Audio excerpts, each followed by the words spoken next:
स्वामींना सगळं माहीत असताना आपण समस्या का सांगायची आणि ते स्वतःहून मदत का करत नाही? हे प्रश्न प्रत्येक खऱ्या भक्ताच्या मनात कधी ना कधी येतात. हो, स्वामींना सर्व काही माहीत असतं. आपल्या समस्या, भावना आणि वेदना त्यांच्यापासून लपलेल्या नाहीत. पण समस्या सांगणं म्हणजे शरणागती आणि परवानगी. देवाला परवानगी हवी असते, कारण मानवाला स्वतंत्र इच्छा दिलेली आहे.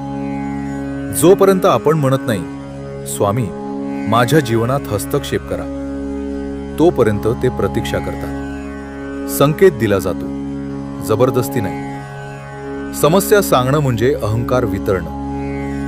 मी करू शकतो असं वाटतं तोपर्यंत स्वामी थांबतात. पण ज्या दिवशी मन म्हणतं, स्वामी मी एकट्यानं शकत नाही, त्या दिवशी कृपा सुरू होते. ते स्वतःहून मदत करतातच, पण त्यांच्या